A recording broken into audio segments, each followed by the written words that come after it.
महात्मा गांधी जब 1916 में गुजरात क्लब में लॉयर्स को संबोधित करने जा रहे थे तो इसका एक इंसान पर कोई असर नहीं पड़ा था, क्योंकि उनका ध्यान ब्रिज खेलने पर था और वो थे सरदार वल्लभ भाई पटेल।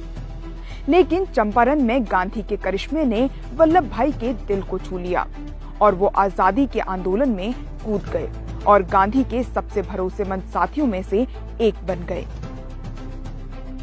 वल्लभ भाई पटेल और महात्मा गांधी का रिश्ता 1918 के खेड़ा सत्याग्रह से और भी गहरा हो गया। गांधी ने पटेल की क्षमता को जाना और आंदोलन का श्रेय उनको दिया। पटेल को गांधी के रूप में आजादी का रास्ता मिल गया था। वल्लभ भाई पटेल जल्दी ही गांधी के विचारों को सांगठित मजबूती देने में अहम भूमिका निभाने वाले नेता के रूप में उभरे। वल्लभ भाई पटेल ने असहयोग आंदोलन के दौरान अपनी वकालत को त्याग दिया। जब सरकार ने लगान की वृद्धि 22% कर दी तो किसानों ने वल्लभ भाई पटेल और महात्मा गांधी की तरफ देखा। बारडोली किसान आंदोलन हिंदू मुस्लिम एकता और सत्याग्रह की मिसाल साबित हुए। बारडोली की महिलाओं ने वल्लभ भाई पटेल को सरदार की उपाधि दी और मंच से गांधी ने भी सरदार नाम दोहराया।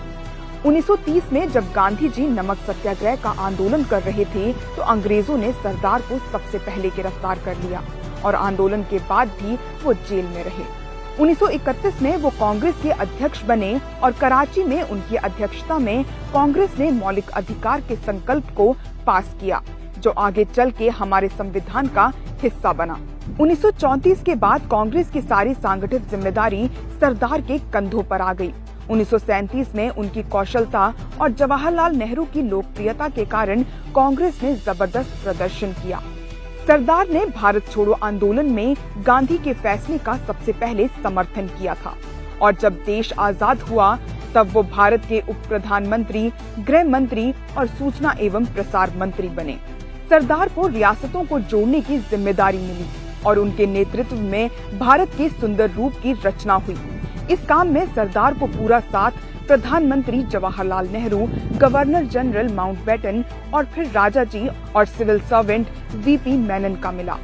सरदार ने बाबा साहिब अम्बेडकर, जवाहरलाल नेहरू, मौलाना अबुल कलाम आजाद और राजेंद्र प्रसाद के साथ संविधान निर्माण में भी अहम योगदान दिया। जब देश का विभाजन हुआ तो सरदार सांप्रदायिकता के खिलाफ चट्टान की तरह खड़े हो गए। उन्होंने होम मिनिस्टर के नाते हिंदू राज को पागल विचार कहा और गांधी, नेहरू, अंबेडकर और आजाद के साथ सेकुलर देश की नींव डाली। गांधी जी की मौत के बाद उन्होंने आरएसएस को प्रतिबंध किया और उनके सामने शर्तें रखी कि जब तक वो सांप्रदायिकता को नहीं त्यागेंगे, संविधान और झंडे की इज्जत नहीं करेंगे, तब तक उन पर प्रतिबंध लगा रहेगा।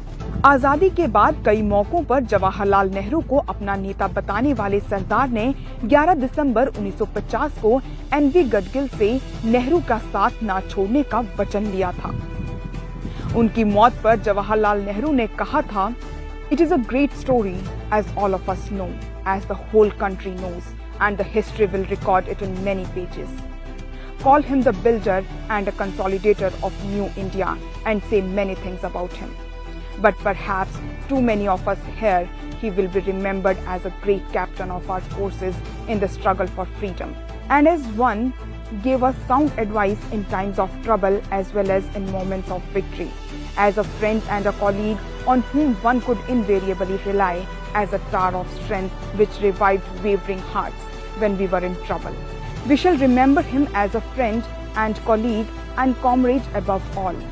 And I, who sat here on this bench side by side with him, we feel forlorn, and a certain emptiness will steal upon me when I look to this empty seat."